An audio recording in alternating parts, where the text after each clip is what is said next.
of the Highgate Selectboard meeting for Thursday, December 5th, 2019. Our first order of business is the Pledge of Allegiance. I pledge allegiance to the flag of the United States of America and to the republic for which it stands, one nation, under God, indivisible, with liberty and justice for all. Thank you very much. We'll start with public comments for anything that's not on the agenda. Sure. Yeah, these jackets, and the shirts, we still have a lot of shirts that are $10 a piece. They're still available, and they can be bought and picked up at the town clerk office for $10. With the letter H, they're very nice shirts that represent Highgate, and they are still for sale. Okay. Anyone else? Okay. Moving right along. We have one of our fine legislatures today. Randy's on his way as well. I just got a message from him. He's just running a minute behind. So. Okay, so Corey, we'll let you go first. Sure. Well, thank you guys for having us. We're getting ready to go back down to Montpelier. We actually were there yesterday, and I'll give you guys a brief update, but would love feedback on what you guys think we ought to be working on this year. We got an update on water quality yesterday, and I know it's an important issue for communities like most of ours in Franklin County, and while it looks slow at times, this was a high rain event year which caused a lot of the issues, but we are making progress there. But I want to remind everyone, it's a 25 year plus project. We're investing between $50 and $60 million a year, have been the last couple of years. To think about that, when I first got into the house back in 2015, we were investing about $5 million a year in water quality. So we've ramped that up quite a bit. I get a question on that. So we're investing 50, 60 million into it. How are we investing into it? Where's that money going? What are we doing with it? Yeah. So I don't have all the breakdown. I can get it for you. But some like 13 million is in roads. So a lot of the stuff that we may do in transportation to work on culverts or, traditional civil engineering is getting water away from infrastructure as quick as possible. That's not good for water quality. So some of the work where we can pull down federal dollars is in transportation. We're spending $5-6 million a year probably in agricultural practices, and it breaks down, and some of that is staff, just because we've had to staff up for projects. So it's getting spread among a number of projects and a number of watersheds. It doesn't all come to Lake Champlain. We also have an issue on the Connecticut River with nitrogen going down to Long Island Sound. So we have a number of water quality issues, but we're not the only ones facing it. A lot of other states are. Is salt a huge culprit in it?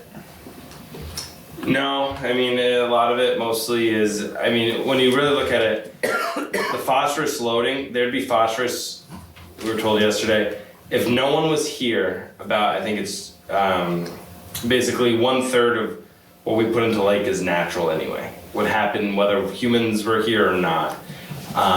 So, we're responsible for 2/3 of it, and that's between, again, a lot of it's storm water runoff, just water ripping right into streams. You have the agricultural runoff, and then human wastewater situations as well.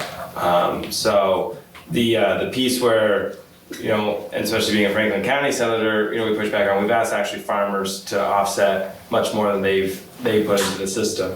They're responsible for basically picking off also the natural phosphorus that we have to do and offset. So they've got a lot of work ahead of them, and doing the best we can to make sure that they're getting support from the state, because they're not making any money right now anyway. No, I get that. And I've always questioned spreading on frozen ground, which is just, I see every farmer's doing it right now, which I know we had a wet spring or wet fall, and it all ties into it. But and the part we're trying to get to is we're in a date-driven situation where they can't spread between December 15th and April 15th, and we're trying to, some of us and some folks are trying to argue that the science, sometimes you got to kind of follow weather patterns. Sometimes it's better to let someone, if it looks like it's going to snow and be wet this week but dry at the end of the month, maybe it's actually better to allow it past, when the ground's not wet, because the big event is when they spread it on snow that's going to melt anyway and go. Like right now. Right now. Everyone's spreading right now, and Tuesday, Wednesday next week is gonna be 42, 43. Right, and that's so that's where we're trying to, but again, we built an old model where date certain, this is when you have to stop spreading. And the issue with that is if you don't hit that date, then we can have other issues in the spring. So, and then injections getting more and more. Yeah, I would be surprised in the next couple of decades if that's the only kind of spreading we see is an injection base. We have grant programs to allow folks to invest in injection, and that's expensive equipment. So we have that there, but I'll make sure to get Heidi information to forward to you guys on the breakdown of spending. A little more granular than what I And said. then I'll leave you with one last question on that. Fish and Wildlife was here a couple weeks ago, and they said they purchased, and correct me guys if I heard this wrong, they said they purchased some property. I asked them, I said, where does funds like this come from to buy this property? And they were saying it was, funds were used from one of, I think it was Leahy's Clean Water Act to buy up land.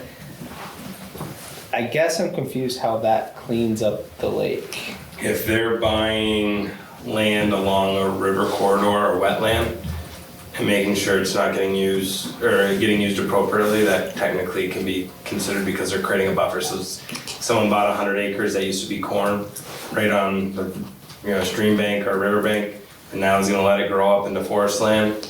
That actually slows the water flow down in different soil piece. So that you kind of can get into that there, but I don't know necessarily where they bought the land, but it would, my guess, have to be a wetland or something similar to have it be considered water quality. Yep. So that was one piece. The other piece of the update we got is the financial news. So a couple of issues we're looking at is ed spending's already projecting up. If nothing's done about it, you're looking at about an average 6% increase in property taxes bills. So hopefully we'll get the majority of folks down there to do something about it, because that's something we all know we can't afford.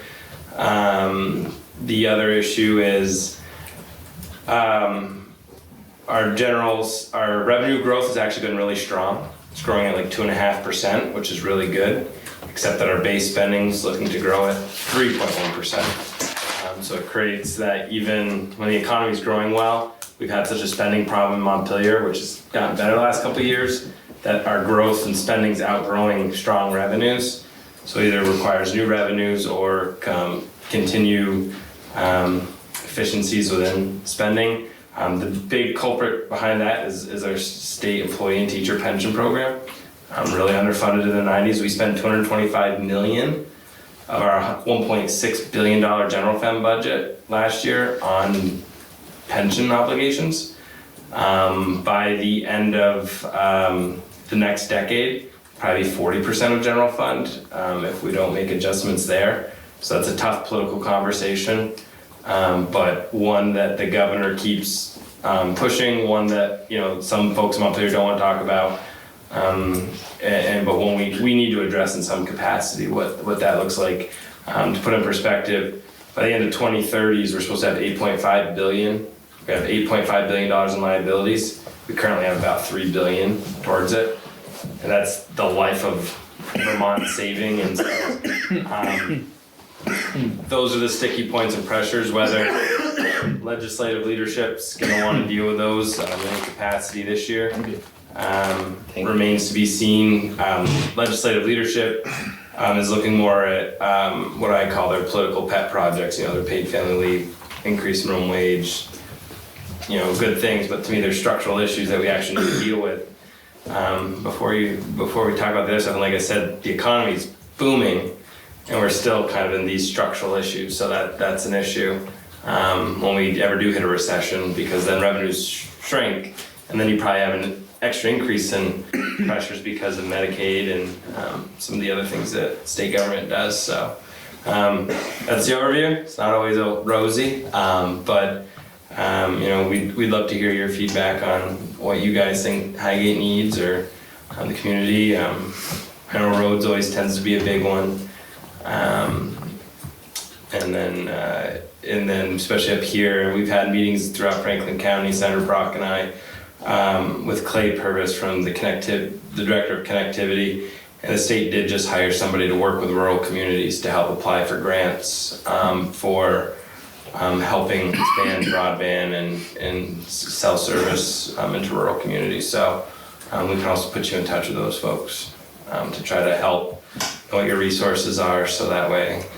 I'd say cell phone coverage in our area is lacking for sure. Yeah.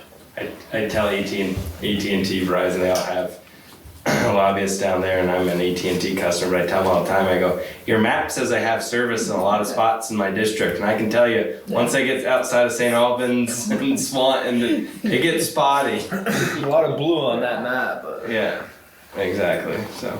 I just want to mention too, this is Corey's second meeting in Highgate this week because he's also taking a very strong lead on a committee that's working on a welcome center for Highgate across the border.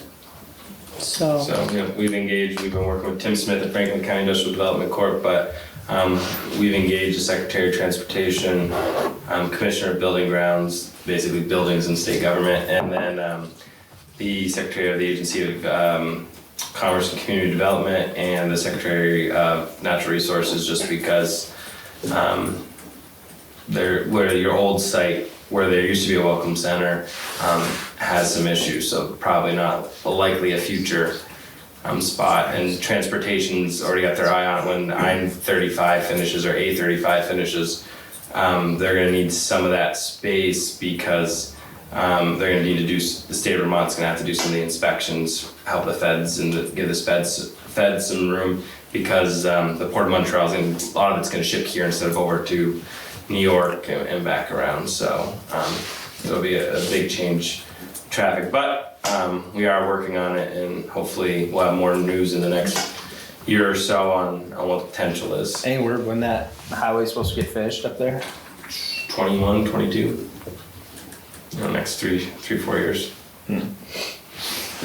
Which will direct something like 20% of traffic away from New York and Derby right up here. So we're trying, the general thought process is, by the time people get to a welcome center, it's in Georgia, and we tell them about all the nice things in Chittenden County, but not the nice things in Franklin County, and we can catch them right when they're coming over, and we can tell them about what's going on in Highgate, Enosburg, Swanton, St. Albans, Fairfield, Montgomery, all around.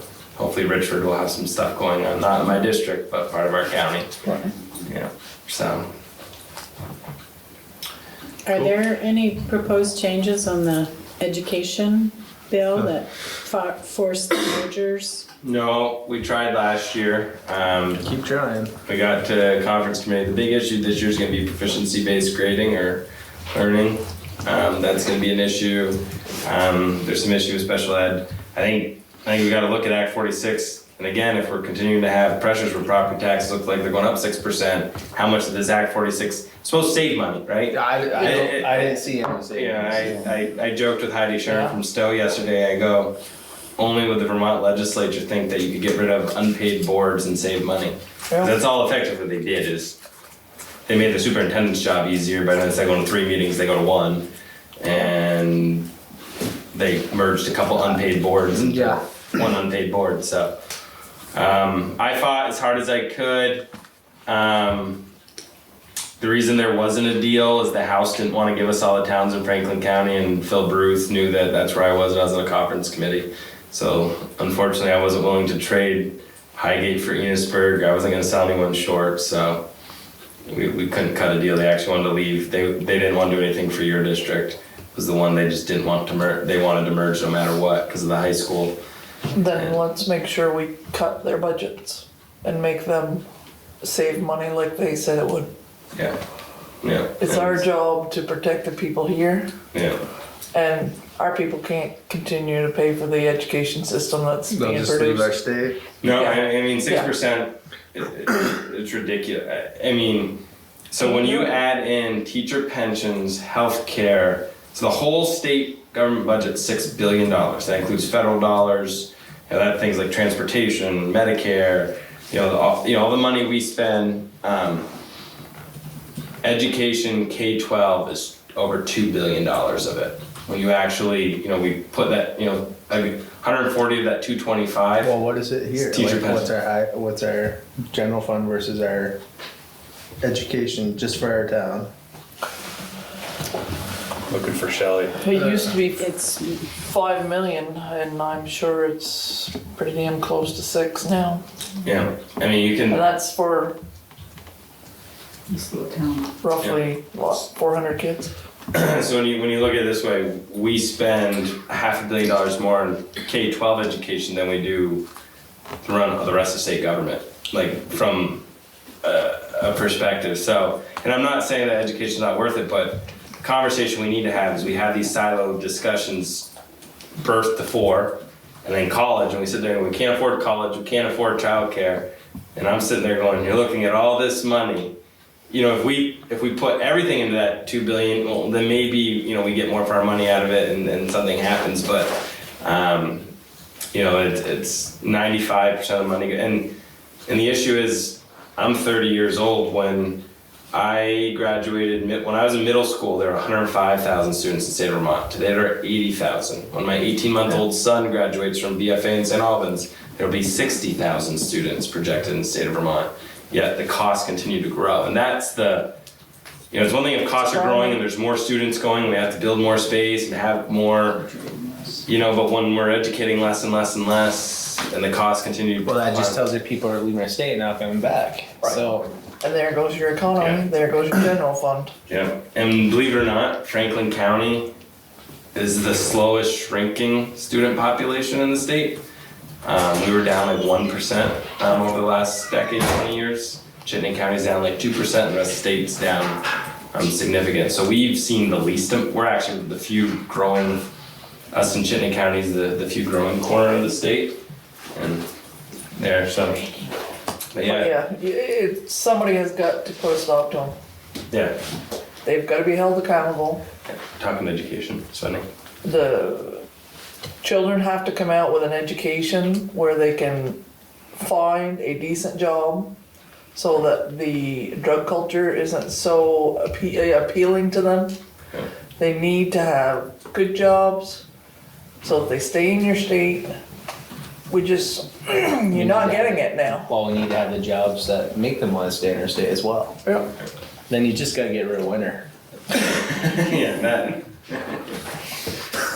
So I've given them an update, kind of where we are with the pensions, the budget, water quality.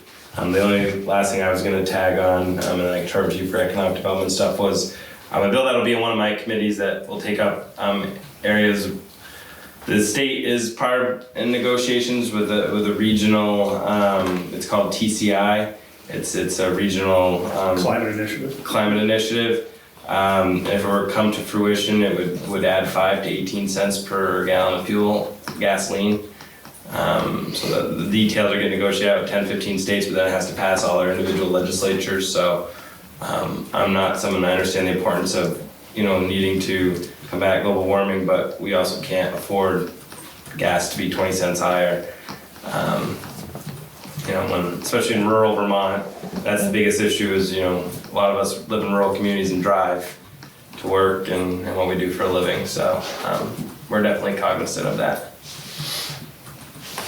I apologize for being late and also for appearing in my work clothes.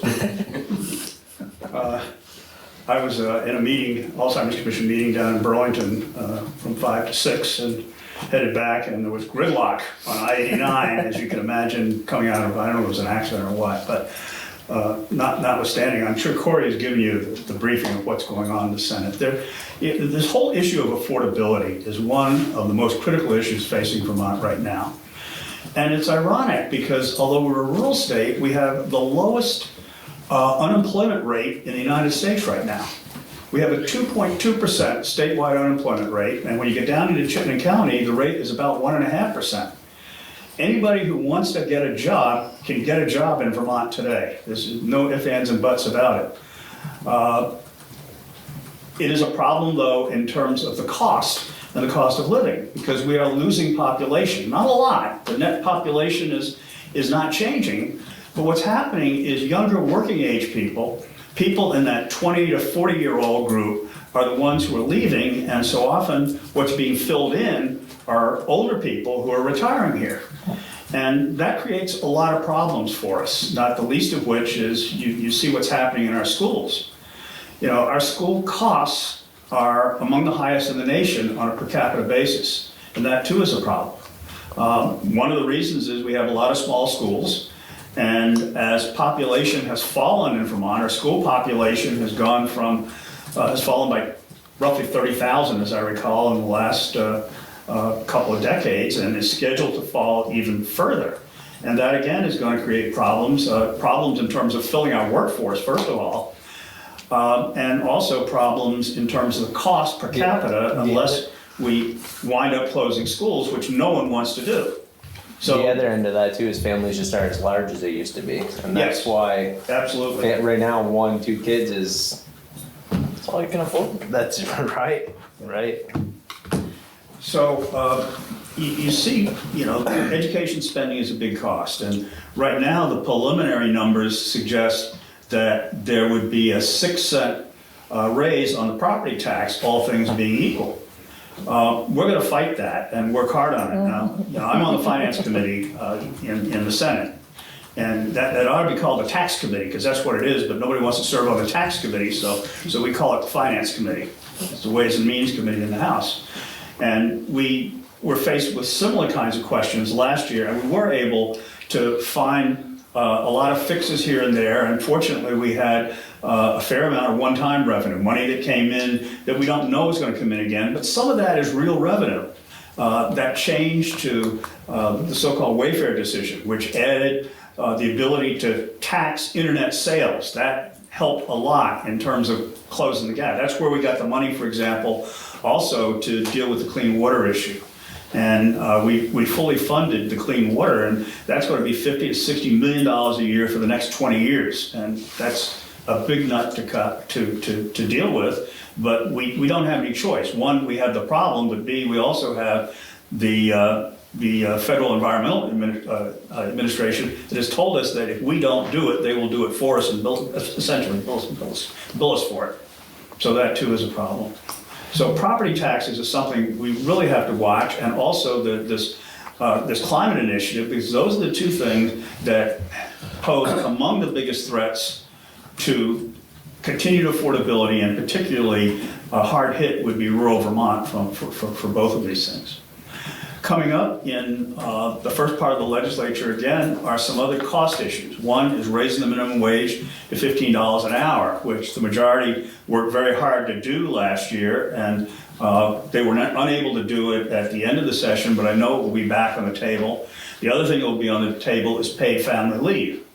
Now, both of those things appear to be great ideas as far as working people are concerned, but again, when you look at rural Vermont, we have an awful lot of people who are on fixed incomes. A lot of people are retired, Social Security, and so on. And the question is, as you start increasing these kinds of benefits, somebody's going to pay for it. So the question is, where's the money coming from to pay for it? Well, the money's going to come from going to your convenience store That to bread buy is now goods. $8 a loaf or The $10 price is a going to loaf. go up. Right. That's it. And so that's the real concern.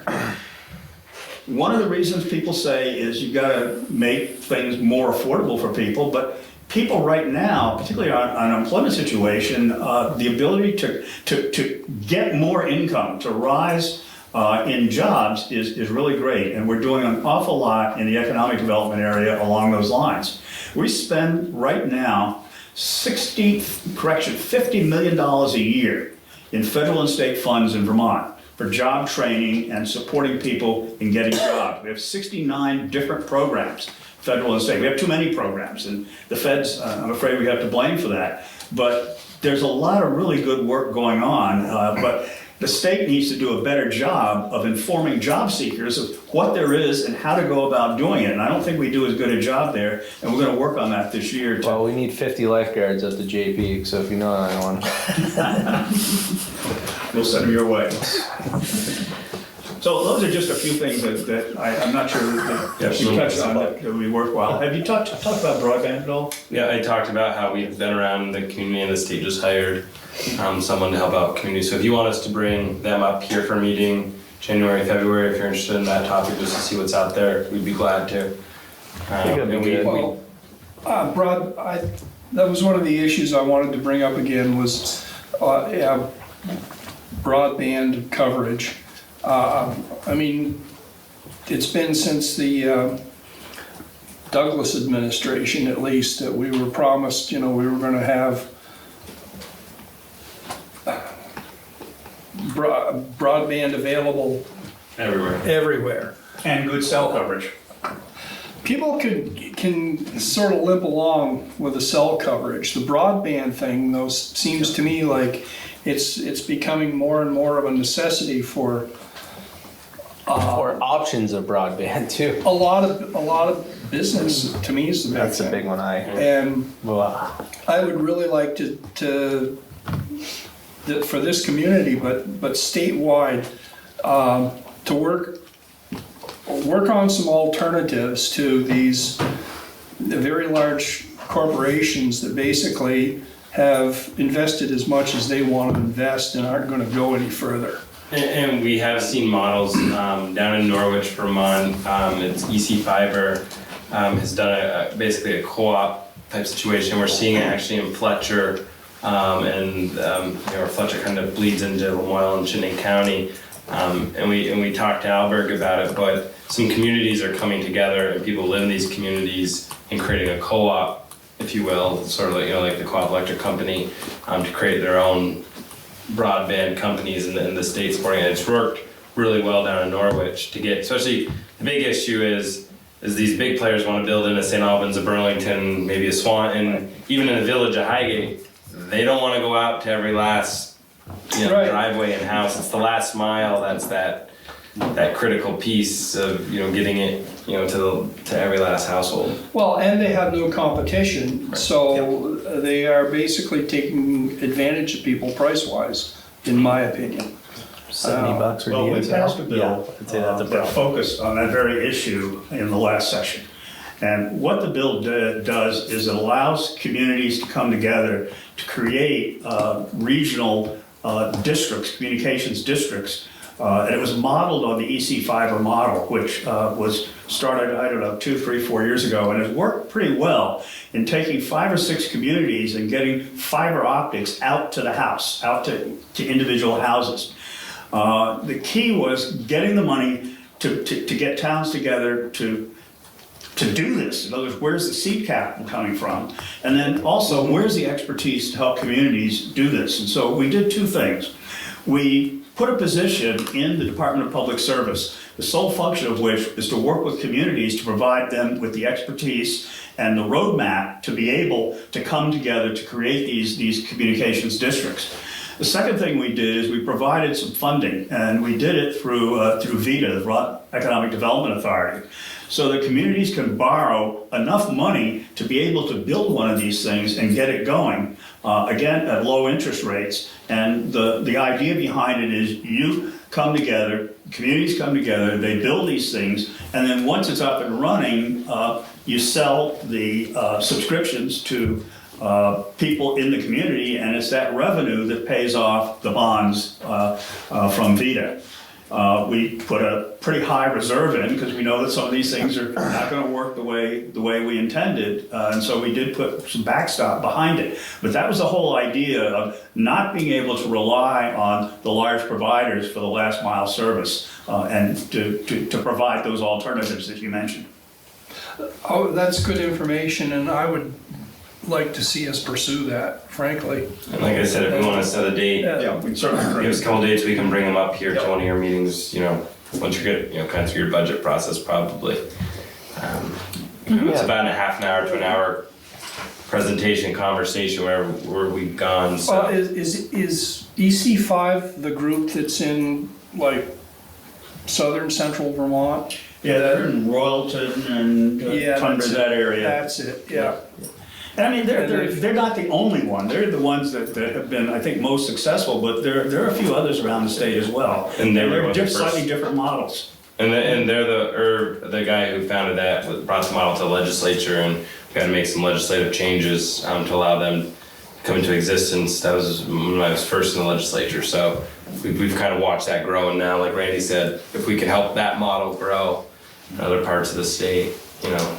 Well, unfortunately, the whole Verizon landline to, who were they? Fairpoint is now consolidated something or other. The old phone lines just don't cut it. So if you're not on Xfinity, or you've got a really good satellite situation, you're really frustrated these days. Well, I mean, it's a real issue, and one of the issues also that people don't think about that much is communities that have broadband, places that have broadband, house values go up. You know, I've heard it as much as 5% difference in the value of your house if you've got broadband compared to if you don't. That's not insignificant. It's a lifeline for communities to be able to get new people to come in, because people don't, you know, younger people particularly, don't want to buy a house that doesn't have good broadband. Maybe that's our problem. I got DSL on it, so.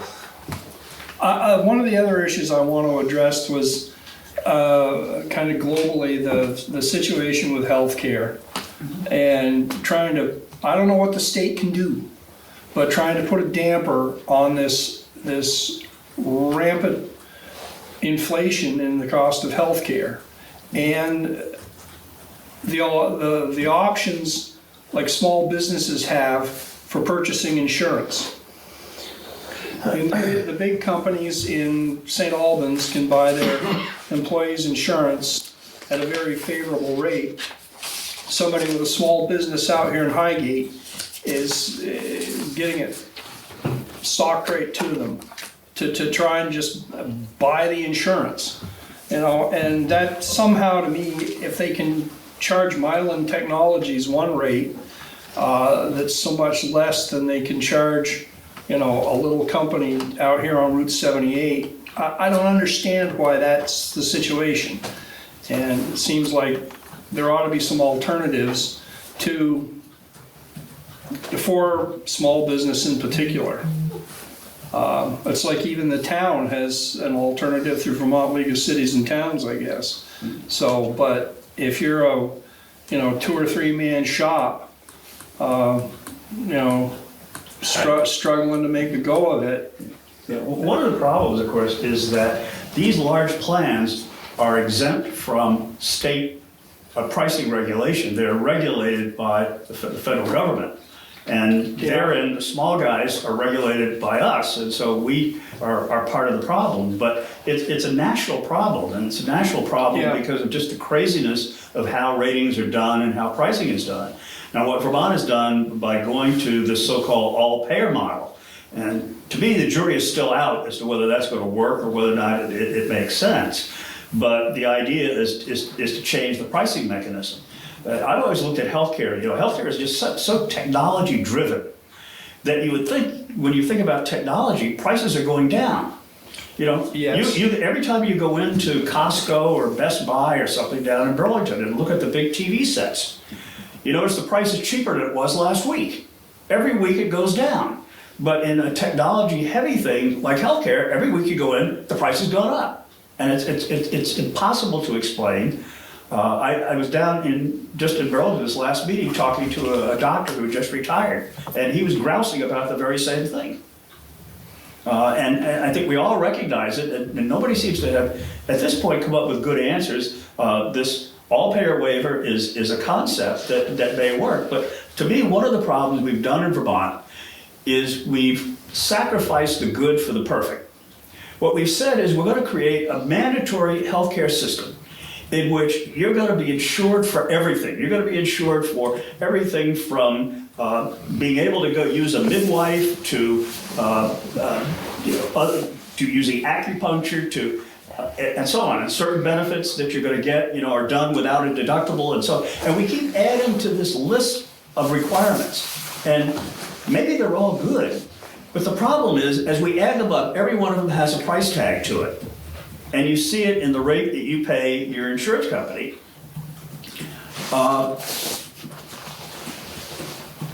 until we have this great plan that nobody can afford to buy. And that's where we are. And we've been hammering at it. All payer is the best we have so far. But it's something that really also is a national, begs for a national solution. But the problem with the all payer waiver is our local healthcare organizations are losing money on it. You know, the financial stress that Northwest Medical Center is on is a lot to do with the all payer waiver. And then we're also a very high Medicaid county. And what people don't realize is Medicare and Medicaid put a huge cost shift in the system. If it costs $100, Medicaid and Medicare are paying you 80. So it means the private insurer person is paying 120 or whatever has to be offset for the population. And so those are also the drivers. We have those huge cost shifts. So while some people go, national politics, we're hearing a simple solution that Medicare for all or Medicaid for all. Our healthcare organizations would probably go bankrupt in places like Vermont where they're already struggling and they need to fix the pricing there for that to work out. Well, I know it's been a hot issue for a number of years, and I just would encourage you to keep it on the front burner. Yeah. Because it really I just takes a big chunk out of a lot of budgets. I just talked to a local business owner this morning, and he was saying it's up, retail shop, even in St. Albans, small business, up $600 an employee. That's what his healthcare costs are up, and so. And you look at this issue, that I mentioned about the TV sets and technology. And those prices in healthcare, of course, are going in the opposite direction from the rest of the technology market, except in a couple of different areas. You look at LASIK surgery, and you look at plastic surgery, and those prices are going down. And what's different about those than the rest of healthcare? Well, the answer is you have to pay for them. They're not being paid for by some third party. And that's, again, to me, one of the big problems with healthcare is you don't have to pay for it. So you go in to get some sort of healthcare service, and you ask the doctor, well, how much is it going to cost? Well, he doesn't have a clue. He doesn't know what it costs. And you don't know what it costs. You go and try to find out. I want to get an appendectomy 2 weeks from now. It's not urgent. It's just something that I know that I'm going to have done. How much is it going to cost? And you'll have a devil of a time fighting that out. Price transparency, to me, is one of the best things. And I know we're going to be pushing price transparency because most of the time when you go for healthcare, it's not urgent and it's not life-threatening. And to be able to shop around, and if you look at some of the price variations that there are, if you knew that you pay $1,000 to get something done in St. Albans and you pay $500 to get it in Plattsburgh, you'd probably go to Plattsburgh if it wasn't urgent. Particularly if you had some responsibility or some benefit for doing it. But if it's $500 in Plattsburgh and $1,000 here, and your insurance company is going to cover it, your deductible is the same no matter where you go, you don't have any incentive to get the lowest price. And that also is a problem with the other thing too is there's a lot of people who don't have health insurance going and they need something and then they can't pay it and then the hospital's accruing that cost and then that just transfers over. It's worse than that. It's worse than that because what happens is the guy who doesn't get insurance, will go who doesn't have insurance, will go in for a procedure and will get a bill for $11,000. Now the insurance company will pay $2,000 for that same procedure. I see it all the time for example, on my Medicare bills. I'll have a colonoscopy, for example, routine colonoscopy, and it shows $5,000 as the cost. Then it will show Medicare pays $1,500, of which my Blue Cross Blue Shield supplement will pay $400, then I have to pay $200. But that difference between the rack price and what's actually being paid by the insurance companies, that again is something for the person who's uninsured. They're going to get hit with that and go bankrupt. But then you think about, should a colonoscopy cost $5,000? Well, that's the problem right there. Yeah, it's a problem, and one of the reasons it's a problem too is because that $5,000 is not necessarily the real cost, because the hospital is providing some other service that they're not getting compensated for, or they're providing services under Medicaid that they're being undercompensated for, and they're larding up the price of that in order to make up the difference. And so Or they're adding it's on, a I complex mean. issue, and it's very painful. Well, and how much of it is, okay, we're gonna charge the insurance company $5,000 and they're gonna show that they paid $2,500 of it. You get a bill for $2,500. That's your deductible. Yeah. But really, the procedure costs $1,500 and That's what I'm saying, I mean, you got screwed. going to get 4 stitches, $1,000. Now, Right, yeah. theoretically, the all-payer waiver, will take that pricing out of the system, and there'll be a capitated amount, just a flat rate that you'll get paid, that the provider will get paid for taking care of this population of people. But any system can be gamed, and I do worry as to whether or not we're really gonna get what we think we're gonna get when the jury's out, and that's one of the things I think, we need to do some very careful auditing of the entire structure once we have a chance to have it settled down so that we can see what it is that's actually happening. The other thing I would ask is be very cautious about your unfunded mandates. Pushing towns, cities in Vermont to follow certain requirements without having some aid or some direction is difficult. It's difficult to scrape up the money to try to fund some of these programs when we're doing all we can to try to keep our taxes low. So, in Highgate, we're an aging population. In order to keep our people in their homes, we need to watch our taxes, and the education system's gonna drive a bunch of us out. And don't compound the problem is, I guess, what I'm begging. We were dealing with an issue very similar to this last week in the IT Oversight Committee.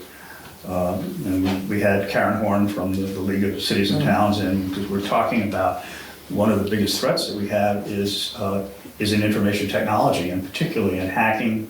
There have been real problems around the country with systems of municipalities being hacked and essentially being shut down, and then the hackers blackmail the municipality in paying a certain amount of money, usually in bitcoins, in order to get your system released. And this has been big money for even Baltimore, for example. That was $12 million they had to pay to get out of it, to get their systems fixed and up and running. And you have a little bit of insurance for it, but the league doesn't provide nearly enough.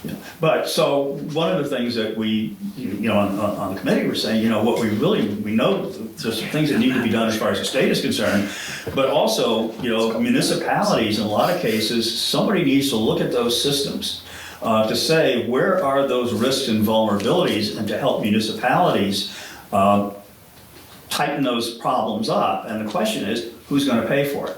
And there was discussion in the committee, at least briefly, about, it should be passed on to the town. And we said, well, wait a minute, let's see if we can come up with some state money to help that to help that happen, because a lot of towns just don't have the ability or the capability of doing that.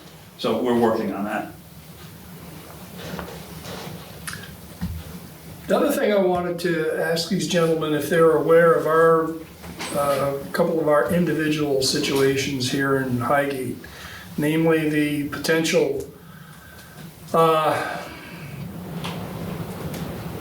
landslide at the transfer station of the old town dump, and the,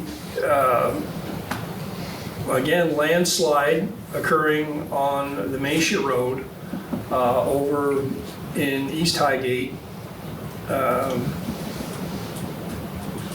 neither of which is a big problem yet, but which has the potential to have a huge financial impact on this town.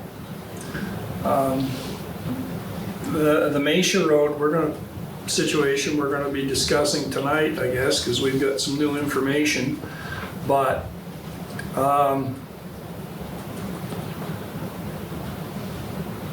I guess I'd ask you if you could get a little information from Heidi or Wendy or something, and just study it up a little bit, not too much, so you're aware of what's going on. Then over at the transfer station, there's the potential for the old capped landfill to basically fail and slide down into the brook, and well, with that one, it was estimated we're looking at potentially a $7 million expense to fix it, if that should happen. We're looking at a cost of $2 million for potential for repairs, of which we might be able to get a substantial amount of money from FEMA for. And we also might be able to make some sort of a arrangement with Casella Incorporated to help the situation out, but we're looking at some pretty big liabilities there that are, well, very, very large for a small town. We talked a little bit with representatives of Fiegard and Hango about it, and they were going to start doing some investigation, if you will, into what some possibilities might be to help with it. And knock on wood, nothing's happened yet, but we're going to have to fix the road somehow, probably, and we're going to have to fix the landfill somehow, and hopefully neither of them has a catastrophic failure before we get it done. Does that cover it more or less, or? If we could get information on that, that'd be helpful. I'm on natural resource, so we do a lot of stuff with landfills and waste in the state, and I'll start plugging in and seeing what we can find and if we can partner federally. The board has the applications in front of them tonight. We have a very favorable situation with FEMA because they've paid for the design, and so we're putting in for them to pay 75% of it. And Sharon and Lisa Hango did forward us the information, and that's one of the other grants we're applying for. We already have one large grant for the Macy Road slide, but it did turn out to be, as usual, much more than anticipated. So we'll be looking at the stormwater grant to What is it, a similar issue that's causing both of those, or? Erosion, yeah. Unstable soils. We're geologically, we're right at the cusp of an ancient sand dune. I mean, you know, like many, many tens of thousands of years old. And yeah, these soils in certain spots, especially on these embankments over a river someplace, you've got silty clay layers overlain by sand, and with this stream bank erosion is part of it, and just the These weather events aren't helping. I mean, we did see that 1940 we used to see four events with over an inch an hour a year, and now we're seeing 7 on average a year. So again, like it's The Macy Road, that'll slide right into the river, and that'll definitely mess up some water quality. And you also got the bank on Monument Road, which is 20-something feet away from the road right now. And that I understood that the state was supposed to be coming in next spring to take care of it. Because They right did now it's like confirm 22 feet from the road, right now. And I'm really worried what's gonna happen this spring, because when we had the flood at the end of October, I saw great big chunks of bank. I have no idea, but it did not come from my bank on Monument Road. But there was great big chunks of banks. It could have been way up on the Mason property. Problem is the rivers need to be dredged. Yeah. They're filled. yeah. They're filled in, and water doesn't have anywhere to go, so it's going this way. I mean, it is what it is. Well, we're working against huge natural processes. And people did, you know, people made decisions based on their best information 20, 30, 40 years ago, and now the information is considerably different. And it's gonna be real expensive for us to deal with it. And I'm real concerned about how we're gonna come up with the money without really putting a burden on, you know, whatever it is, $1,500 some odd. Just not all that many residences for, you know, in this town to pay for it. Are there any other questions? Covered a lot of territory. Well, we thank you very much, both of you, for coming Thank and you. Yeah. and giving us an update, Anytime. listening to us. Yeah, no, we'll be back. We'll be in touch tomorrow to set up some stuff in the future. And our phone numbers are, you know, on the legislative website, and so, you know, anytime. And we have a list of legislative breakfasts that you Yes. are attending. First one is, I think, the 13th of January, and that will be in Swanton at the Municipal Complex. Okay. So folks can come out and meet and greet, express their concerns, and Yeah. give you, Yell at us. Give you an compliment us, earful. whatever they want to do. yeah. So January 13th at Swanton Village, February 10th at St. Albans City Hall, March 16th at the Enosburg High School, and April 13th at BFA Fairfax. These are all first thing in the morning. Yeah.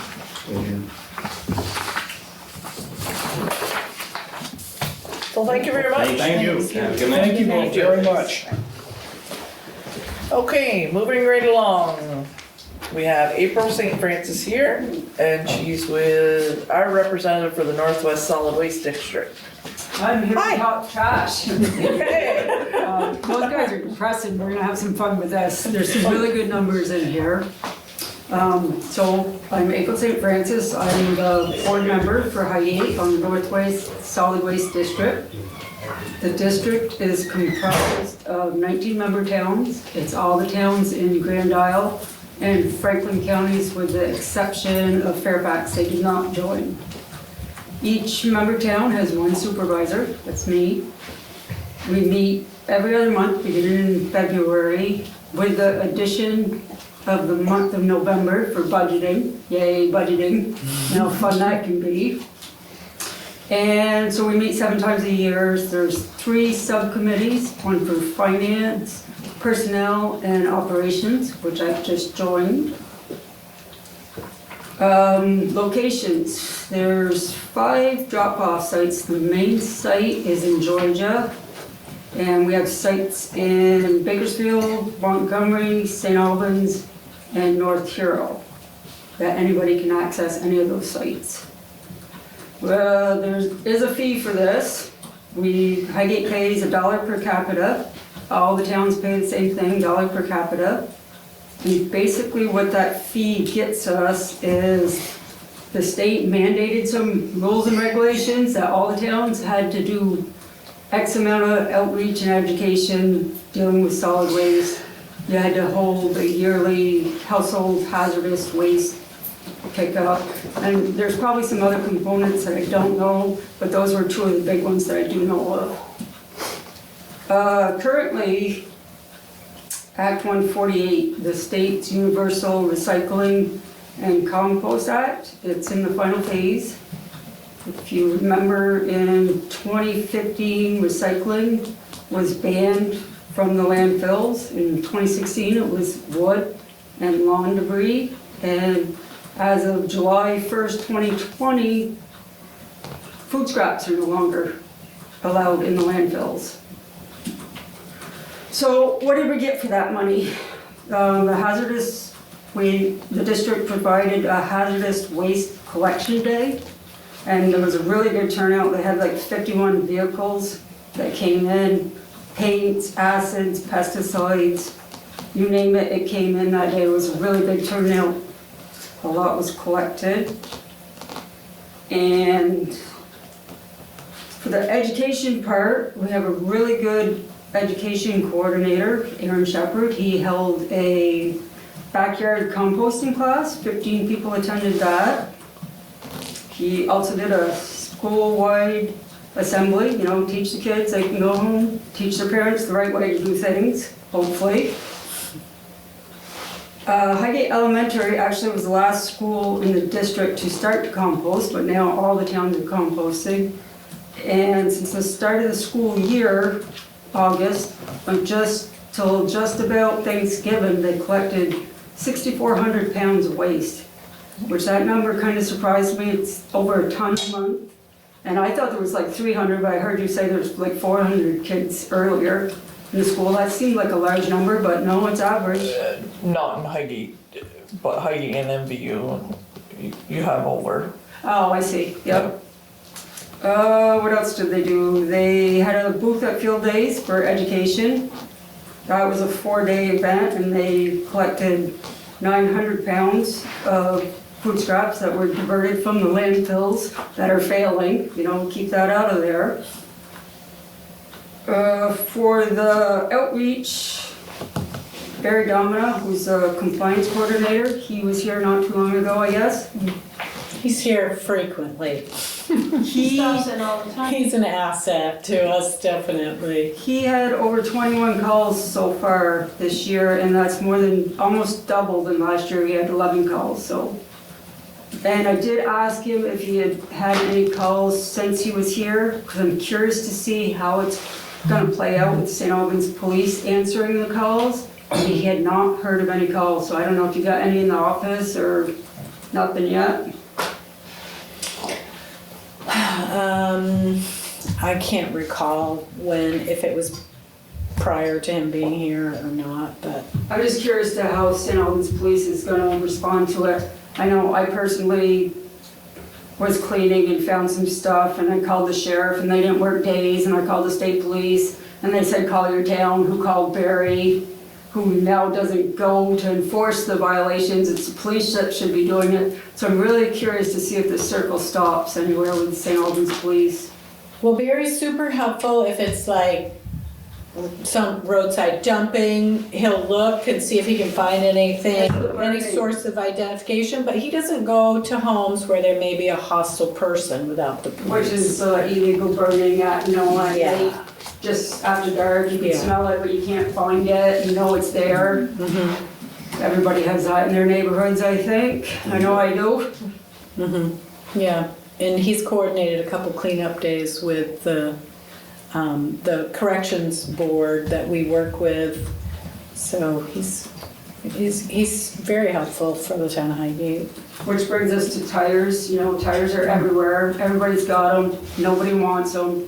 If anybody entrepreneur out there could come up a way to, you know, clean up with tires.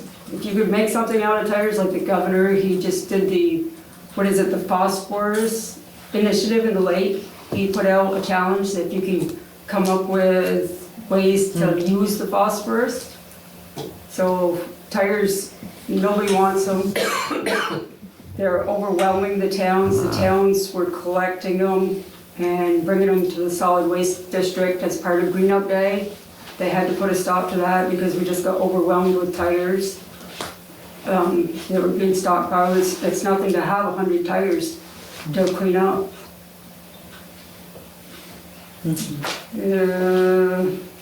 Any questions for me? Anything I'll try to answer. It's kind of slow learning. Like I said, we only meet 7 times a year for a couple of hours. So I only get a couple silly questions a night, you know, to bring me up to speed. But it's a pretty diverse group, the board is. I'm enjoying it, I'm learning. Well, we appreciate you stepping up and taking that role for us. I enjoy it, thank you. Any other comments, questions? Well, thank you very much for coming and telling us about. Trash. Yeah, that's right. Trash. Okay, moving right along. Wendy. I'm glad to have me out of mine. Okay. Oh. All right, so we'll do the ADA modification grant closeout hearing. So we're required by the grant to provide this hearing at the end of a project. So Les is our engineer, and he is going to give us a little run through of what we did in this project. We developed 2 handicap parking spaces, one at the rear, one in the front, so you could have meetings in the back and during the evening, and also have access for the town offices during the day. We made both bathrooms handicap accessible. There were a number of doors to offices that didn't meet ADA requirements, so we made those handicap accessible. We closed up a door in Heidi's office and really didn't have anything with ADA. It was a door that needed to be replaced, so we closed it up, made it a window. We changed some door hardware to make everything handicap accessible. And we reconfigured the front vestibule because that wasn't handicap accessible. So it was a bunch of pieces all throughout the building. But now you're compliant. Mayor, Yeah, I got a question then, your ramp Yeah. out there. Why do you go with wood instead of having a cement ramp and steps? We just did it was least expensive than concrete, and Yeah, but that stuff is slippery out there too, that wood is. Did you see the riggins they did on it? We've been, like in the last week, it's carpeted. It's carpeted, yeah. Because people are slipping on it. It's working. Yeah, It is because working. people slip on, they can get hurt. That's a liability. we haven't had an issue of it in the past. Well, That's something to really look at, because I know one day before they had the thing, it was slippery. It was very It's slippery. fresh PT's got to dry out a little Yeah. bit too. Yeah.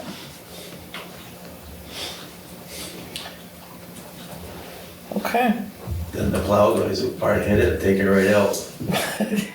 Being wood. Shush. We don't need any more problems with it. Don't jinx us. Bollards in front of it. Well, It's- we're thrilled with the new bathrooms. It was high time for an upgrade. It does look nice. The front entrance is the best part. Yeah, it does look nice. It's fabulous.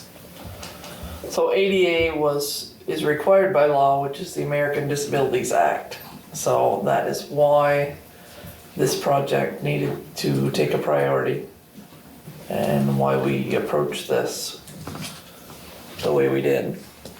This wasn't as much as we could do, but it made us compliant. Right. It was Um, selective, let's put it that way. Pardon me? It was selective. It was, but We did everything that you needed to do. that's right. And we had received a total of $92,734 from Vermont Community Development Program for ADA improvements, and that's what they went to. Yeah. And we had $50,000 in reserves for this project, which went toward it, plus we have $14,088 that is going into the garage bathroom rehab, because that had a mold issue and an asbestos issue, so that also will be taken care of. Has been taken care of. It's almost about. done, just need a little electrical work. It's amazing. I can't believe it's the same room, it looks really great.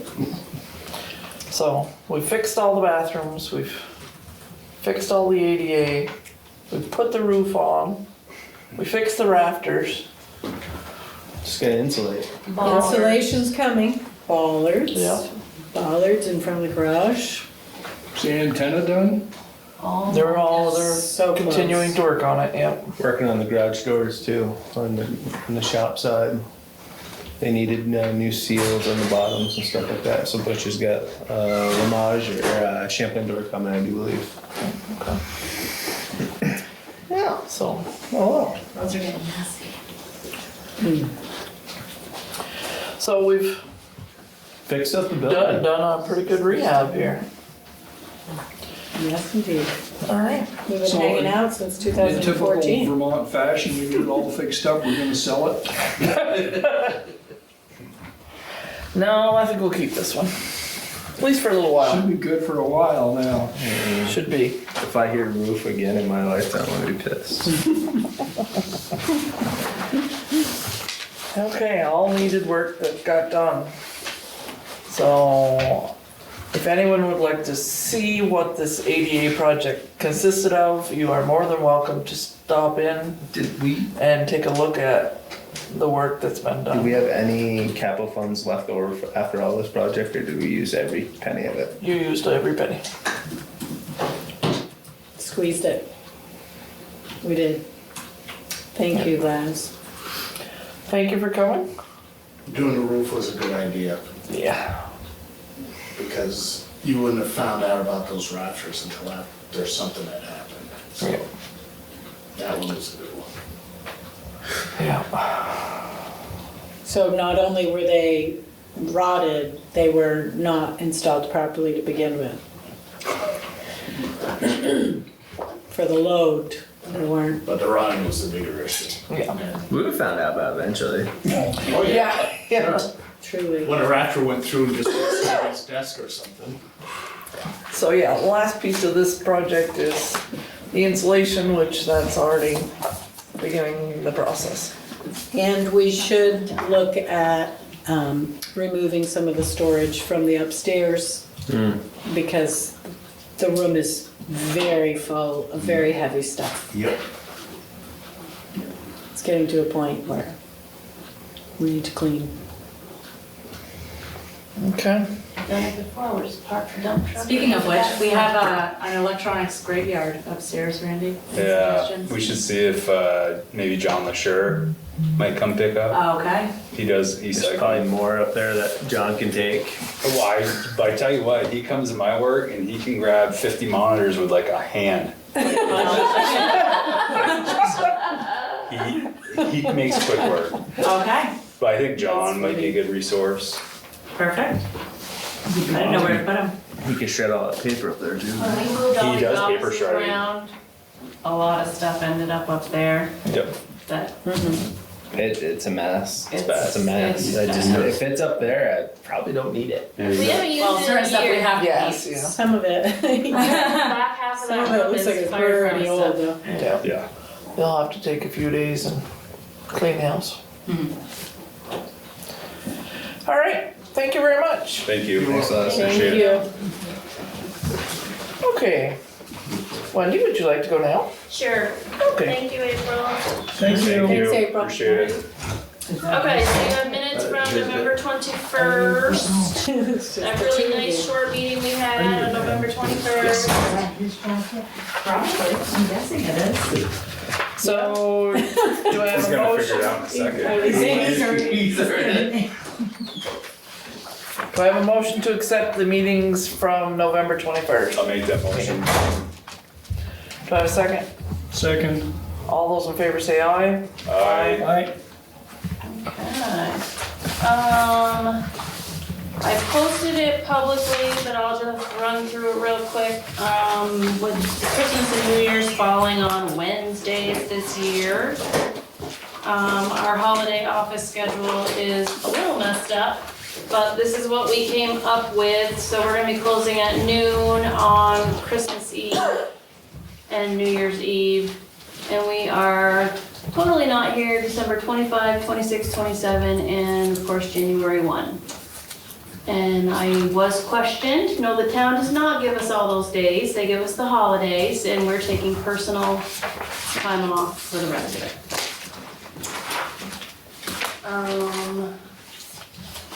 Town meeting coming up, boys and girls.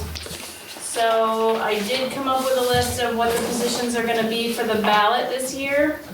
This is also posted publicly, but there are gonna be 7 positions up on the ballot for election: moderator, a 2-year select board member term, a 3-year select board member term, a 3-year lister term, 5-year cemetery commissioner, 3-year trustee of trust funds, and a 5-year library trustee term.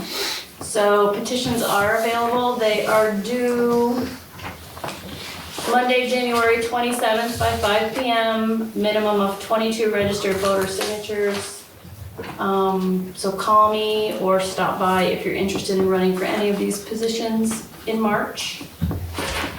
Warned article petitions, those are also available. They're due to me by January 16th at 4:30.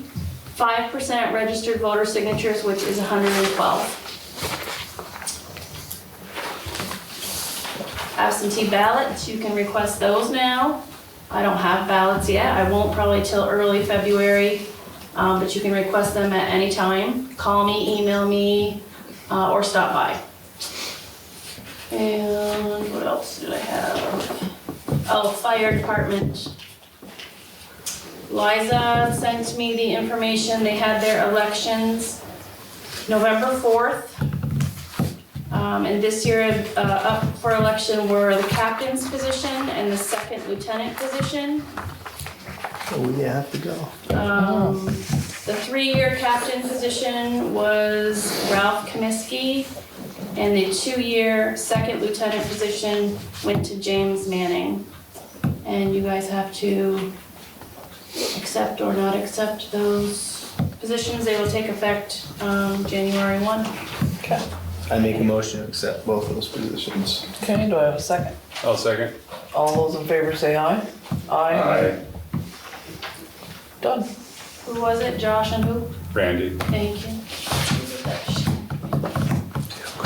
And absentee ballots. I think that was everything for me. Oh, just a couple of events we got coming up. Maybe I didn't bring all my goodies, but, oh, here they are. Whoville in Highgate at the public library. That is tomorrow and Saturday, December 6th and 7th. Last I knew there were still tickets available. So call the library 868-3970. Santa Day at the Highgate Volunteer Fire Department is Sunday, December 15th from 10 to 2. It's a free event. Cookies, fire safety, craft table. I think the horses are coming back this year. I saw a post about that. And lots of fun. Skate with Santa. Santa's Highgate busy in Arena. that town. That guy. That is Friday, December 20th from 6 to 7:15 p.m. Kids ages 8 and under, siblings are welcome to join. That's usually fun. The pictures are really great from that event. And from the rec department, deck the homes. Applications are due by December 16th. Decorate your home with lights, inflatables, and holiday cheer for community members to enjoy while competing for a prize of $250. The winner will be chosen by retired community members, such as Sue Miller. I've already got some people working. That's good. So you have to register by the 16th so that they have an actual That's route just to on the follow. board, And I yeah. did get one registration today, so Did you really? I did. Good. So that's kind of a fun event and something new. What road do you live on? I might There's put some one smack deer. talk going on online too with among families about you're going down. Make it go way up there. Good deal. So that's it for me. Okay, perfect. All right. Shelley, you wanna sneak in here? Oh, I can take my turn. All right, okay. Heidi, what you got? I'm gonna start out with the FEMA application. Okay. We talked about the grant last meeting and you decided to apply for funding for both sites, which came to $2,871. $2,871,892. Sorry, I read that one. Okay. We have a motion to sign? Yeah, we already made it. Yeah, Yeah, sign it. second. There are two forms there, so Sign the it. front one and then there's the back one. I think I moved that along too.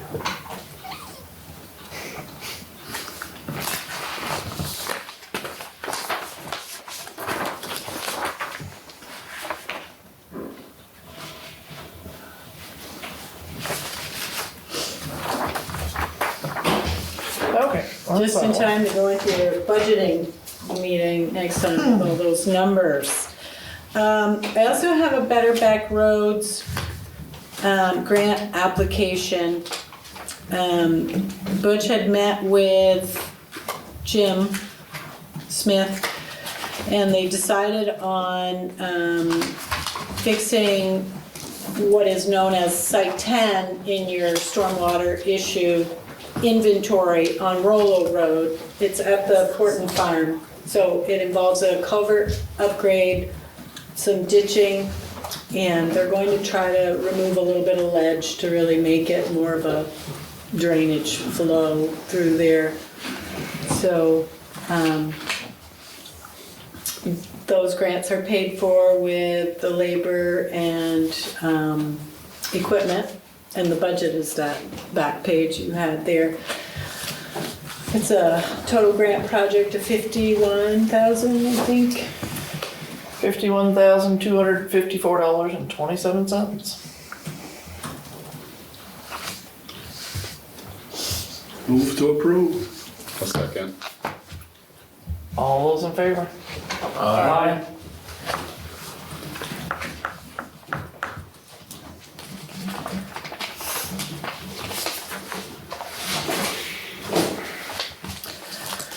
So, the Macy Road. So at this point, you have new estimates, and I gave you a little overview of what you already had for funding. You had a grant for $734,800 with a match of $183,700. Your project came in higher than those two add up to. Your project came in at $1,319,098. So I did find out that we are eligible to apply for the same grant that we received the $734,000 for. It can't be amended. We have to apply for a new grant. But they did say that existing projects with estimates in hand rank very high. So we're a good candidate to get the balance. But you would have the same percentage of match on that, so you would be picking up another $80,000 in match. How much do we have in the capital improvement? Just that 183 Just the 183. that Heidi just spoke about. Okay, come up with another.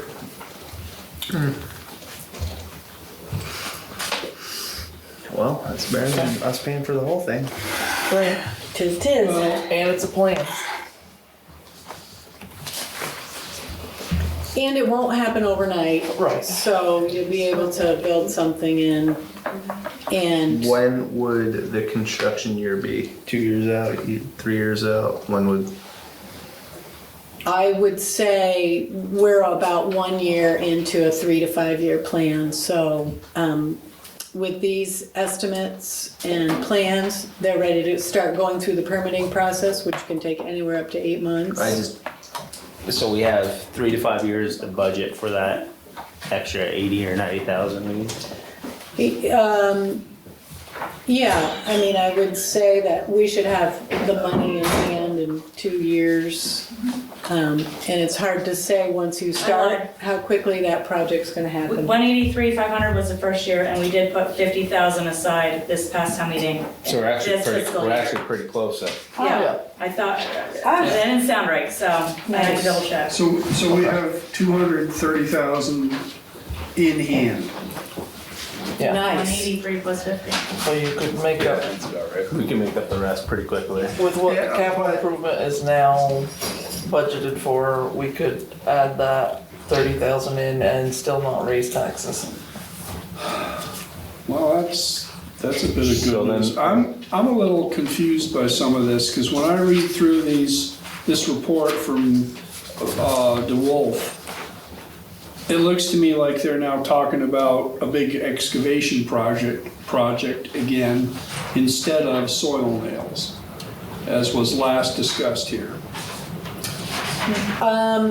Well, we can double check with him again, but the way I recall it was a combination. The bottom all had to be excavated out and a new toe had to be created, and then there would Yep. be soil nails at the top. That I'm makes not sense. sure I saw anything in here that I recognized as soil nails. That's not to say it's not there, but, I would think you'd want to start from the bottom and get a good, Right. Yeah, I think that's what they had said. some good stone down there to keep the river from hitting it. I'll double check on that. Soil nail wall. it is in there. Yep, $375,000 worth of it.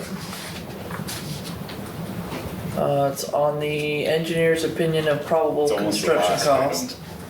They continue Second down to the page. second page. Well, is it?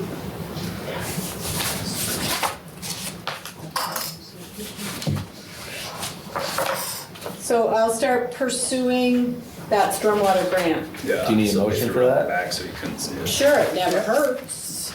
So do I have a motion to pursue the stormwater grant? You have a motion to pursue the stormwater grant. Hot dog, do we have a second? Excellent. You have a second. Hot dog. All those in favor? Alright. The Macy Road weight limit, I just put a little more information in there from DMV talking about which vehicles are subject to weight restrictions and which ones aren't. So it's just back in your court if you want to pursue the weight limit. I really don't see any negative side to it from the town's perspective. It will be an imposition for traffic, but whether you are stringently enforcing it or not, So, it would be, so if we talked to Chief Taylor about it and he went out, he sent his staff out there to enforce it now and then, they could, in theory, stop big commercial trucks that, could weigh 80, 90, 100,000 pounds. But they couldn't stop agricultural vehicles that might weigh the same. That's That- correct. Right. that's the way I read that information. But it is, some of the trucks that serve That makes sense. farms are exempt and some are not, depending on what they do for the farm.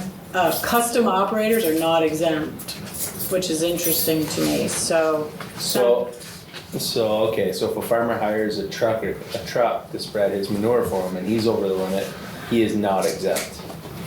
It's all in here, so read it and see if you're under the same impression. That is good to know. But I did not, that's the way I understood it. Cause It's good to know, but how does the police know? Like, They pull over everyone. but They like, wouldn't- how are you gonna know if he works for the farm directly or is hired? You're gonna know, I mean, Through your registration. Yeah, it's Exactly. registration's gonna, does it say, Right, does it say Conley Incorporated? Oh, you don't want to fire him. Yeah, All your farm trucks, they got triangles. They're not registered. So Right. I say we put a weight limit and enforce it. Right? I think the only. You can do that. I think the only obligation is just to register it every year as a weight restriction on that road. Yeah. So, okay, I will continue to get some information on that then. Okay. Sounds good. A couple other things came in after your packets were ready, and I have the contract for Otter Creek. So Otter Creek is the consulting firm that was selected for the Village Core Master Plan wastewater study, funded by an A&R Planning Advance, $30,000.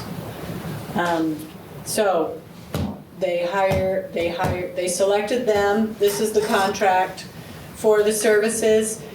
Their proposal did come in $3,300 higher than the grant. And we had Lynette, the program manager, on the phone And she said that those extra funds would be available to us. And the Village Core Master Plan voted that they would like to go with that higher amount and have a more robust proposal. So they're hoping that the select board would support them in that, and No cost with that. it is at no cost to the town. And it's a proportionate payback if you ever build any of it. It's a loan. Let's be right up front and say it's It's a a loan. loan, It's a but planning if that advance, property yeah. don't go into construction, you do not pay. Yeah, That's fine. And the thing is, if we can do some man hours over there to help out, some of that pricing will go down a little bit too. Because if we can get a guy over there to do a backhoe digs, that knocks $1,500 off the price. that's a great point. I'm glad you brought that up. I was getting. There's something else to the study. Study. We did take the study, sorry, it's an archaeological assessment. For them to do any test pits with grant-funded money, they have to do an archaeological assessment. So, but we did find out that we have that covered. Yeah. So they did take that piece out, but they left in additional services, backhoe for test pits, and we asked them to build that in case the highway department does not have time to help with that project, And but it's not the And we have one base. guy said he volunteered to use the backhoe, if you guys let him to use the town backhoe to dig the test pit. Bless you. Well, I mean, to dig a hole, and if they're not digging a 50-foot by 100-foot hole, if we're just going over there, we'll have time. They have to dig an 8-foot hole. They'll have time. 8 Right. foot by how wide? Or, that guy said if he can have his, truck down here, he'll use, his excavator. If somebody can bring it to the site. We'll have That time. way there's no fee, that $1,500. Yeah, no, Maybe we'll, gone. we'll have time to do it, but we're probably not just gonna let anyone just jump Yeah, on our equipment, but we'll, Thank you. yeah, we're not doing that, but Butch will have time. We or- did mention it because the insurance problem and stuff like that, in case something happens, the insurance will cover it anyways. We'll so. give some stick time for Nick. Let him But we have fun. could But we didn't hire want, him as part-time. we didn't want to push the town workers into more work either. No, I 'Cause know, they're but I mean, pretty well it's booked up. dig a hole across the road, it'll be fine. So it'll be, if this 1,400 will not be utilized if we do it ourselves. Yeah. So we just ask them to cover it in case. Yeah, just So- in case we don't So have then, time. so then like Bruce said, it's a loan that we have to pay back when we start construction. If you start construction and on what components you start construction on, or if you sell the property, you build it into the sale of the property. So that amount will cover designs for the village. And you may never build anything for the whole village. No, but I You think may it's a just build step a in the right direction component. that makes our downtown more appealing. But you would pay back proportionate to any component that you constructed. What are the terms of the payback? Like, is there a percentage or interest or? No, Okay. nope, it's So- just that amount rolled Okay. into your construction cost or the sale of the property I or see, I see. whatever you do. Who again was the source of the, The funding? yeah, monies over and above the 30,000 already secured? Are you talking about the additional grant that we applied for? Yes. The municipal planning grant. That comes through the same agency that gives us many grants, Vermont Community Commerce, Community and Development. And we did find out we were awarded that, so I have that for your signature also. So we're able to use the A&R planning advance as our match for this grant, so we don't have to put in our cash match. So, this grant is for $12,845. And that will cover the archaeological study and will cover outreach to gather information and to help us with presentations and gathering the whole information, weaving these together and doing the public presentation. So I'm asking for signature on both of these grants. So can I have a motion to accept the grant to cover Otter Creek engine, It's we're your, actually doing the Otter Creek, yeah. Yes, So- for the consulting services. so the grant has already been approved, but the Otter Creek engineering, so do I have a motion to hire Otter Creek Engineering for the Village Core Master Plan, Wastewater. wastewater feasibility study? So moved. Do I have a second? Second. All those in favor? Can we have discussion? Absolutely. Discussion? I just had a question about how did you guys decide on them and We How had many people? 4 outfits came in, and we interviewed all of them. And we kinda rated them somehow, and Otter Creek was the best one we could Otter Creek come. was a top one. We rated like 4, we had an interview with each one. Yeah, and then we had one person checked into a little bit, each one a little bit further than what we had for a rating besides. So, He brought chocolate chip cookies. yeah, That's the they answer did to too, the and question. they were He good. came to the And interview. I got no cookies? He came to the Were they homemade or were they store-bought? interview with Homemade. cookies. Where's the cookies? Okay, you picked the right Genius, firm. long gone. That's all I had. But we interviewed 4 different outfits And he was the top one. yeah. That's good. Good. Okay, so all those in favor say aye. Aye. Those opposed?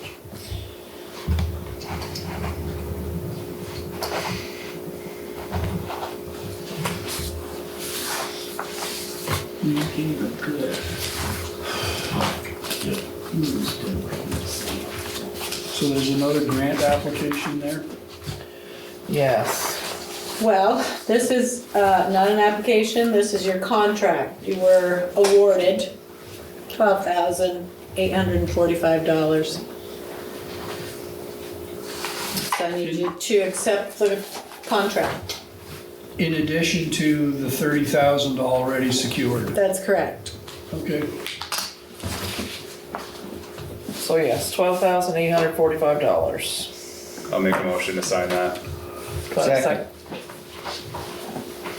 Discussion? All those in favor say aye. Aye.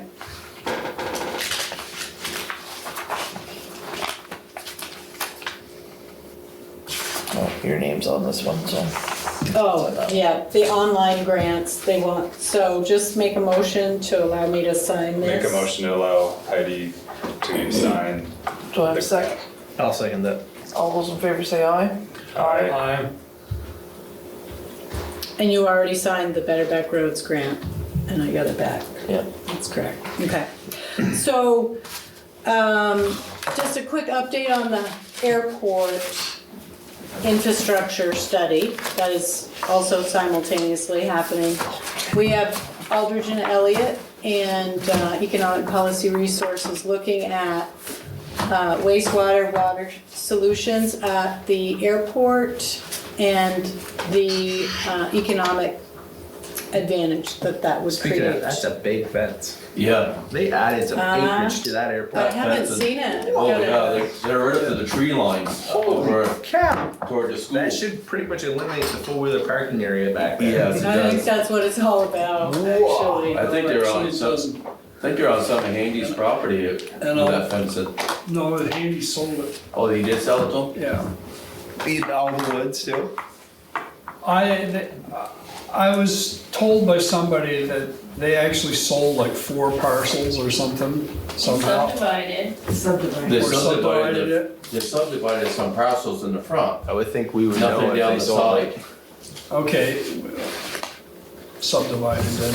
Yeah, they did 4 along the roadway. I predict the 4-wheelers will make a path right along the back side of the fence. Oh, yeah, I'm Oh, sure. yeah. I'm responsible But for that that. fence is gonna be a nice big one. FYI. They're like the river, you can't be Well, stopped. they got the fence now, they can get their grant. Back into the Okay, runway. is that all for you? Yeah. No, the reason I was bringing that up is because, we have one more meeting in January when they're going to, come with a 90% draft report, hash that all out, and then they'd like to do a joint presentation with the Highgate Selectboard and the Swanton Village trustees in February. Where? Here. So the options are February 6th, your first meeting in February, or the 20th, which may end up being a Yeah, town that should meeting, be the pre-town meeting. which 6 it is? might not be a bad idea. Then you'd have an audience and you could cover it all at once, so, pardon? Yeah, but I don't like being They here don't till limit 11 meeting o'clock. anything that, The 20th? that's gonna be a long. Yeah, let's do it the 6th. The 6th. I concur. Okay.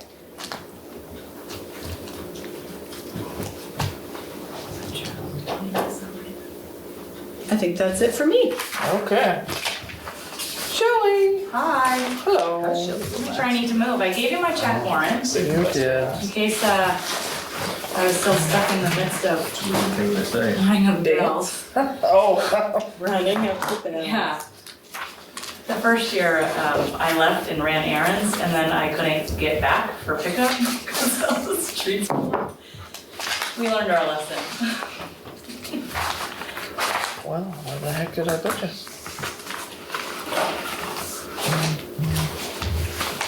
So how's the budgeting going with all our groups? I have met with everybody. So I'm just piecemealing it all together. Joe was the last one. I met with him last night.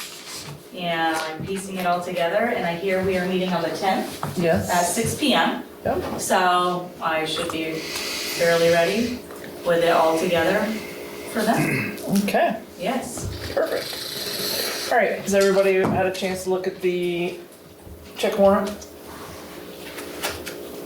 Do I have a motion to sign?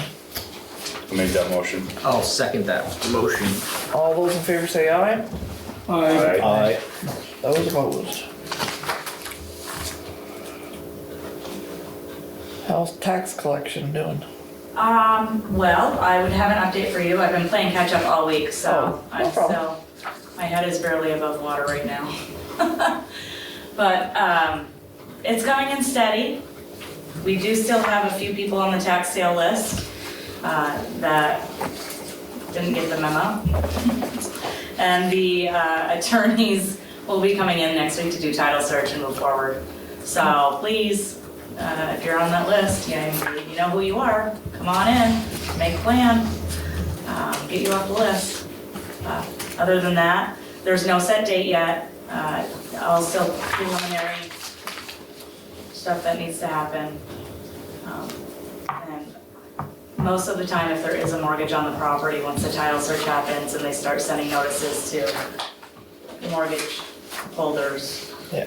checks come in and escrows are put in place. I'm hoping that happens to many of them. Yeah. Other than that, yeah, full swing budgeting,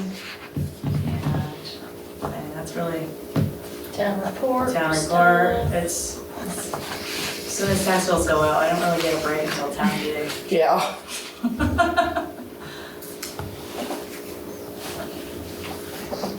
Well, we do appreciate what all of you ladies do. Because we couldn't do it without you. Thank you very much. And set up a budget starting in January. Yeah. Come in and start paying taxes each month. It's, well, I can't stress it enough. Better than getting that big bill at the end of the year. Exactly. And did you want to mention the, Yes, I will.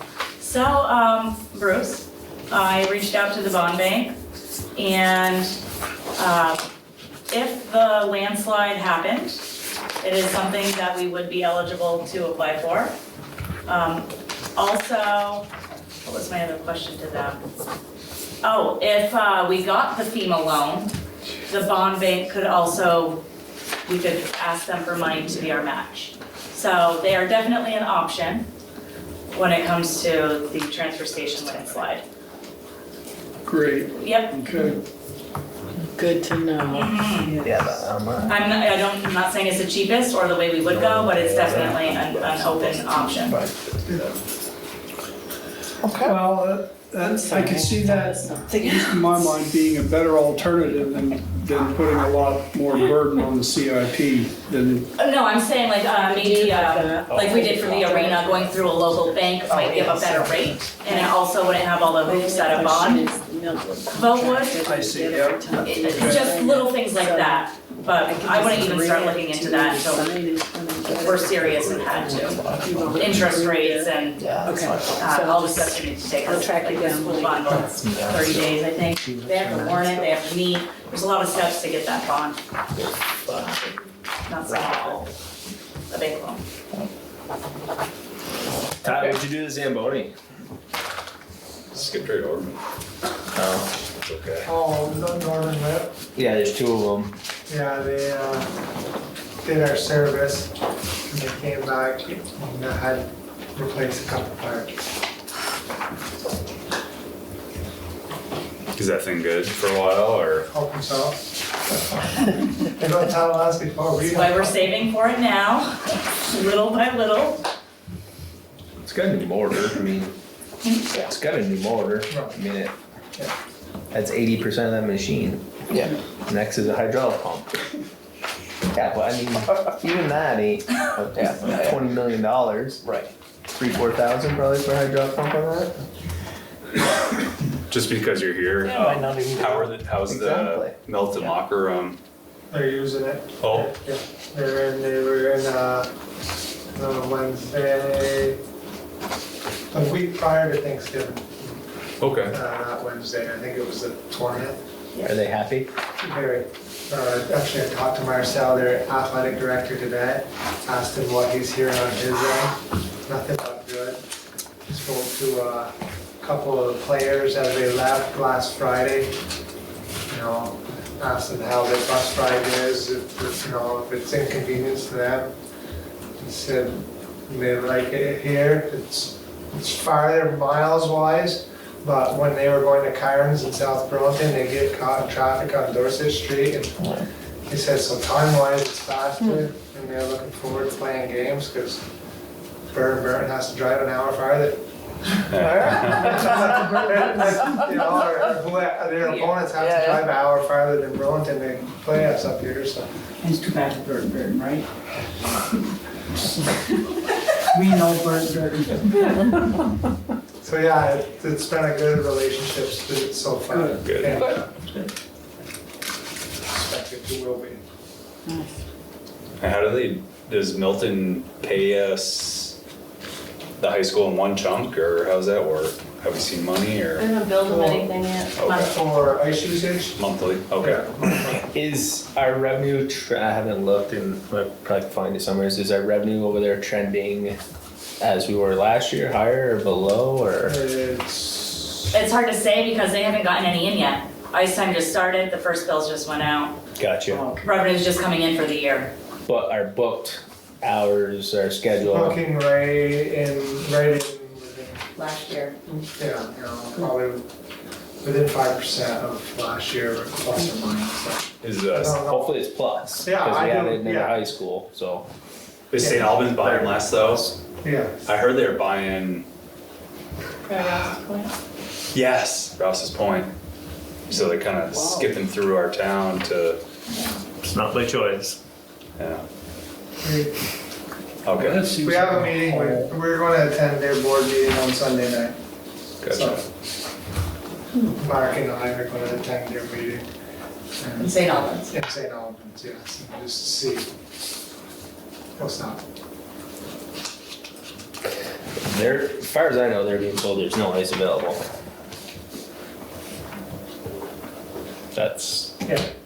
We'll dig through the weeds on a Sunday night. Well, Thank there's you. still ice out on the bay. Well, I think there's ice available, because if you drive by the rink on certain days, Saturday mornings, there's plenty of ice available, but That's typically when they have bought in the past too, right? For 4, 5, 6 hours. just, yeah, I got more information on that, but. Okay, Thank you. so Chief Taylor has asked the select board if we would be willing to participate in their food drive. Every year, the St. Albans Police and Fire Departments undertake a substantial charitable effort to give back to our communities. And this year, they decided to do a food drive for Martha's Kitchen. Canned items and dried goods. So they want to know if they can have a drop-off station here. Absolutely. I thought it sounded like a good idea. Yep. Ladies, Where does Is that good for you? does that food stay in our community for our local food shelf, or does it go to the St. Albans food shelf? I think he said he was collecting Martha's it from Kitchen. Martha's Kitchen. Martha's Kitchen, which But is they're still starting ours. to do satellites, like they Yeah. do 2 meals a week in Enosburg, and they're That'd just starting be to the only do thing. I mean, if we're outreach. donating food, I understand there's Mhm. people out there are hungry, but there's people in our own community that's hungry. Yeah, and we always had Steve Bushy that would head up Operation Happiness, and he always collected food here, and this whole back room would be full of food, and it all went to Does- Highgate folks, but. Highgate has a food shelf, right? Or does it pull off the Swanton one? Or There's Just one the at the Swan. Methodist The Church. church That's at the does church, yeah. something. The community house, that's what From they the get. community house. I know Swanton's food shelf is pretty active. I didn't know if Highgate residents go down there or not, or if they're allowed to, or how that works. Or Will if they Swanton. bring us something, or do we just put out a box?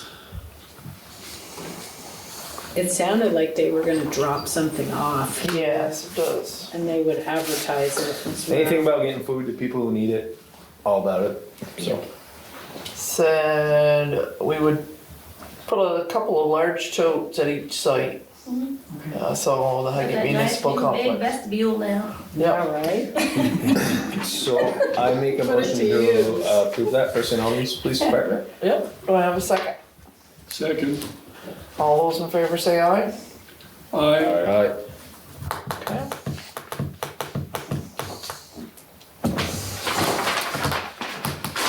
Any other business? I have one for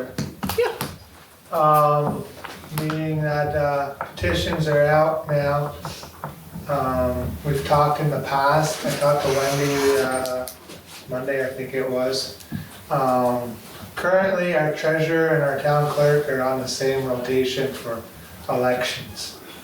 I think, I'm asking the select board to consider putting it on the ballot this year. It'd be about, floor, Warrant article. a warrant article to change one of their terms when they become open to a 4-year, So one time. one time, to get them on a rotating basis again.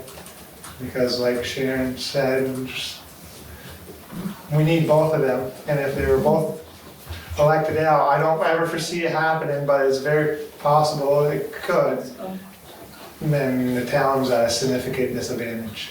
So I'm asking the select board to consider that as a warning. If not, I'm going to pursue it as a petition article. What if we don't want 4 years? I was gonna say, what? Where are they currently? I was waiting for you to say What? something, Shelley. They're 3 years. Right. There are 3. So When I instead of came going- on board, it was a clerk, treasurer, 1 person with 3 assistants. Right. They're separate positions, which the select board at that time split, wanted it to be 2 separate people. That's when I came on board. And they purposely made my first term 2 years to Right. kit me on the same cycle as Tom at that time. So my first term here was 2 years so that Tom and I would be on the same cycle. If they had let me run 3 the first time, we would have been staggered. Why they want you on the same? I asked Jeff and I asked Henry, because they were on the board at that time, and nobody can remember, and I can't find anything in the minutes. So my question was, instead of 4, would it make more sense to go 2? I've already done it 2, I'm not doing that again. I'd agree. If I, Okay. You can always leave a position early if you want to, you might as well go for 4. Right. You don't have to but only one of us could be bumped to a 4. Right, yeah. Sounds like they like their jobs. Planning an escape. There are Yeah. days, Bruce, there are days. Yeah, All of us. I agree to that. I mean, that makes So you sense. guys would have to decide to put it as a warrant article for a one-time, one of us, we're both up in 2022. So in 2022, one of us would run for a 3-year, one of us would run for, it might not even be us, whoever. Right. But Would we be put right. it off last time, and then they were elected again, and it can't be on as a warrant article the year that you're voting. Right. So I wanted to nip it in the bud now and decide if we're going to, as a town, do that or not. I think that's a great idea. Yep. And you wouldn't be selecting A a person. person, it's the position, because if someone does run against Right. and wins, that position is still going to, So, for that one time. do we have a motion to, which one of you wants to go the 4 years? That's for I'll us to take it, decide. I've already done it. Okay, so to have the town clerk position as a one-time, 4-year plan. yeah, for a year in order to stagger the positions. And Ty will explain it at town meeting day. Yeah, I'm sure he will. I'm sure I'll be there. Did we check with VLCT on this and all that, or VLCT? I don't think they'd care on that. I just, They're We don't do separate this every- positions. yeah, And it's up to the voters, because it used to be a 1-year position, Yep. and at some point it got changed to a 3-year position. It's up to the voters if they wanted Yep. to one-time stagger it. I don't know why they did that The first time. the first time, but they did. I'll second the motion. Any other discussion? All those in favor say aye. Aye. So you have a warrant article. Thank you. Yeah, we gotta put that one together to draft. Okay, anything else? Cool. All right. I have nothing for you in the executive. You guys signed that? Oh, really? Ooh, boy. 0. Okay, any executive business? I flew on the top of Ty real quick. I got a little bit of information on that Okay, so, rat thing. make- Sign that. Woody, make a sign motion that. to exit, If you want to. exit regular select board meeting and I going don't know. to executive. I'll decide that day. It's personnel you're discussing? Yeah. will. That's So, fine. I gotta use my real name. I'll second that motion, sorry. Okay, no problem. Finish the motion. all those in favor say aye. Aye. Ty, we included you in that motion, sorry. Oh, son. You're not leaving yet. So your regular session is over? I haven't heard anybody say that it was. It's Yes, it's over.